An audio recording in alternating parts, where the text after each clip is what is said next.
En ce moment, je suis dans ma période cuisine des restes. Donc j'ai décidé d'utiliser un reste de courge butternut pour préparer des petits gâteaux à la courge et au chocolat ainsi qu'aux épices.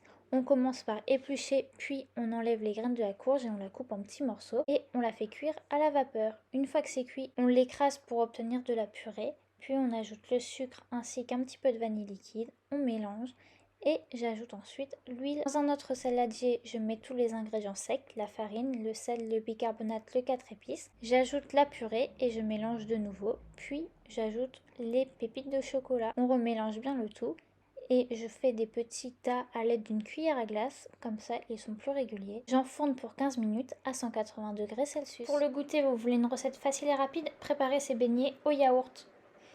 Par contre, je vous conseille plutôt d'utiliser une cuillère en bois plutôt qu'un fouet, ça sera plus facile.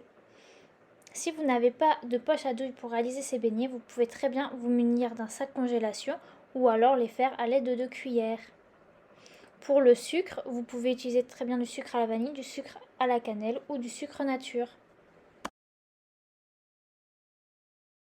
Aujourd'hui, on vous partage la recette de la crème renversée à la chicorée. On commence par préparer le caramel. Attention, c'est un peu compliqué parce que comme il y a de la chicorée, il est très vite marron. Puis on le verse dans les ramequins. On fait bouillir le lait et on casse tous les œufs pendant ce temps qu'on va mélanger avec le sucre. On ajoute de nouveau de la chicorée.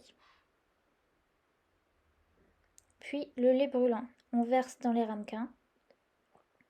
Puis on crée un bain-marie.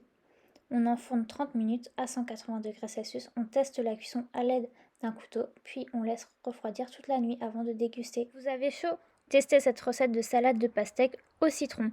Pour commencer, je découpe des petits bouts de pastèque à l'aide d'une cuillère parisienne, mais vous pouvez très bien le faire à l'aide d'un couteau. Je récupère le jus de la pastèque et j'ajoute le jus d'un demi-citron vert. Puis je découpe les feuilles de menthe en commençant par enlever la nervure centrale, puis je les hache finement. J'ajoute les morceaux de menthe découpés dans la sauce, puis je mélange. J'ajoute la sauce sur les billes de pastèque et je remélange toute la salade. Vous pouvez la laisser reposer quelques heures au réfrigérateur pour qu'elle soit bien fraîche. Vous avez faim de pâtisserie mais vous ne voulez pas allumer le four car il fait trop chaud. Voici la solution avec cette recette de tarte sans cuisson. On commence par casser 150 g de biscuits et on les mixe. Une fois qu'ils sont bien mixés, on ajoute 50 g de noix de coco. Le fond de tarte se compose uniquement de biscuits mixés, de noix de coco et de beurre. Lorsque ma préparation pour le fond de tarte est prête, je chemise un moule à tarte à fond amovible pour pouvoir le démouler facilement. Je mets un tiers de préparation environ pour faire mon fond de tarte. Puis je répartis au fur et à mesure pour faire les côtés de la tarte en ajoutant au fur et à mesure le reste de la préparation. J'appuie délicatement avec mes doigts pour bien agglomérer ce fond de tarte et je le mets au réfrigérateur le temps qu'il fige. Je fais bouillir ma crème fraîche et une fois qu'elle est bien chaude, je verse mes 300 g de chocolat dedans et je le laisse reposer pendant 5 minutes. Puis je le mélange pour obtenir quelque chose de bien lisse et homogène. Je laisse reposer ma tarte toute la nuit au réfrigérateur et vous verrez, elle sera parfaite.